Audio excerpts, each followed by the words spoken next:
Hi, in this tutorial I'm gonna add a realistic lighting like this scene in Blender from scratch, so stick around until the end. If you're interested in learning the latest 3D techniques, particularly in Blender, be sure to subscribe to the channel. Let me introduce our Asset Store website, where you can explore a variety of free and premium assets. We offer high-quality, game-ready assets and also Blender projects, all of which you're free to use in any of your projects. So, be sure to check out our store at blackcave.com/store. Here I've prepared a scene, a model, a dinosaur model, and its textures. I will explain the process of creating a material, adding this model to Blender in another tutorial. Now, I only want to focus on the lighting. I will explain two ways to add realistic lights to the scene, and I'll also cover the configuration for both the Eevee and Cycles. We have two types of lights in Blender: physical lights and texture-based lights. If you press Shift A and in the light, these are the physical lights. In this video, we'll use area light, and I'll explain why this light is better than, for example, sunlight and point light, especially in this kind of scenes. And also, I will use HDRI textures, which we can access to in the shader editor and going to the world section. Texture-based light is actually better than sunlight, which we have it in the physical lights. And also you can watch this video which covers the lighting beginner, and also the link is in the description. First, let's add a global light using the textures, HDRI textures. Press Shift A and in the texture add an environment texture node. Here, press open to open a texture. These are my HDRI textures. I've downloaded them from Polyhaven website. They are free. Let's, for example, select this texture and connect it to the background node. Now press the Z key and render. I will use Eevee at first, but I'll switch to Cycles later. As you can see, the scene is very good, and also we don't have background because I've disabled background using the transparent option. You can enable it, but I prefer to transparent the background. As you can see, this is good, but I want to change the angle of the HDRI. I need to select the texture and press Ctrl T. Here I have a texture coordinate node. Now I can change the rotation of the texture. I will use the Z axis. It will rotate the texture along the Z axis. Here,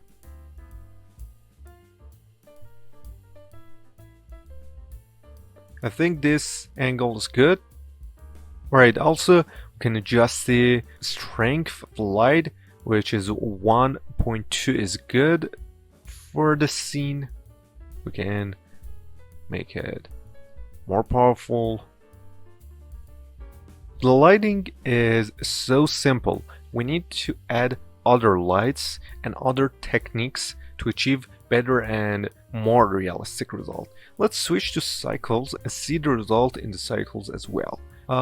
Here, select Cycles and activate the GPU compute for the device to render using the GPU. Alright, as you can see, it's good. We can also activate the denoise for the viewport render to achieve a cleaner result. Alright. Now let's add other lights. Let's switch to Cycles to see the result in real time. We have a technique called rim lighting, and this technique is very essential for this kind of scenes because we want to showcase this dinosaur, and rim lighting adds highlights around the object. and makes it beautiful and realistic. So for the rim lighting, I will use area light. Shift A. We can also use a point light. Let's first add the point light and see the differences with the area light.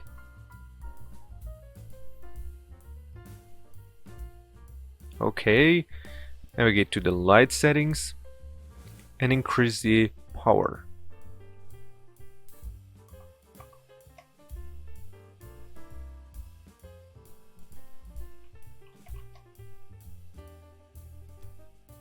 This light isn't good because it will target just one point, but area light targets a specific area. Here, as you can see, we have highlight around the object, but the range of the highlight is too low.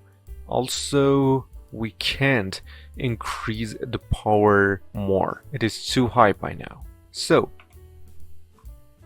let's add area light. Press G to change its position, and this is our supported area, the range of the light. We can press S to scale it up and rotate it. The position and rotation and also the scale of this light important. You need to try many positions and rotations to get the best result. I tried many positions earlier. I need to go to the object, and here I need to adjust the location, rotation and scale based on the transformation I tried earlier.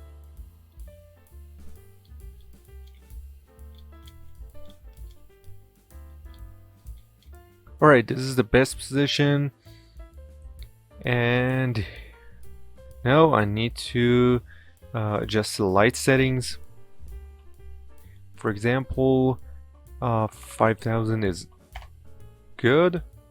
As you can see, the light is not very powerful, and we have also highlights. Also, in the Eevee, next we have shadow leakage. We can resolve it. Here I need to go to the sampling viewport and activate the jittered shadow.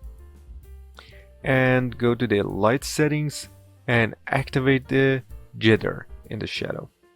And reduce these values. I explained jitter shadow in detail in the tutorial here that you can watch, and also the link is in the description. Okay, now switch to cycles. As I said, I want to try both the Cycles and Eevee. As you can see, the result is beautiful. And as you can see, the subsurface scattering effect is working correctly and perfect because of the rim lighting. If you don't know about the subsurface scattering effect, you can watch this tutorial, and also the link is in the description. We can also duplicate the area light and put it in bottom to highlight these areas as well. Let's try. Here, press Shift D and rotate it along the Y axis. For example, this. Alright, let's see. As you can see, the result is more beautiful. Also, we can reduce the power. For example, to this value. Alright, now let's introduce the second way to lighting, second method and trick. We can reduce the power of the HDRI, for example 0.2, and instead of it, use another area light on top of the object. Press Shift D, and here rotate it and give it an angle.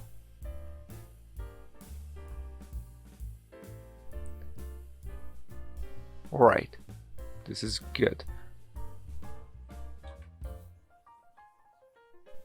Here I need to reduce the power, for example, this value, 2000. And actually we don't have any HDRI and just area lights working. And this is another method. The result is different.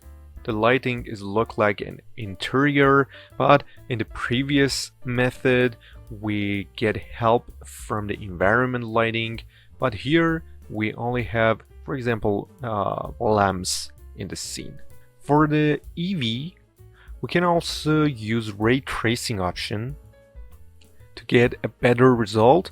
I explained it in detail in the tutorial here that you can find a link in the description, and this version is better. But keep in mind, in the second method of lighting, don't make the power of the HDRI 0 because we want some ambient lighting in the shadowed areas.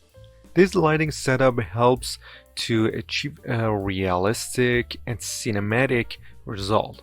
You can try many positions for your lights, and also the number of lights is very important, and you can try many scenarios, but this method is very helpful for my many renders. In the next tutorial I'll add camera and composition nodes to add a cinematic view to the scene, and finally I'll get a photorealistic and cinematic render. Thanks for watching. If you enjoyed this video, please leave a like and don't forget to subscribe to the channel. Feel free to share questions and ideas in the comments.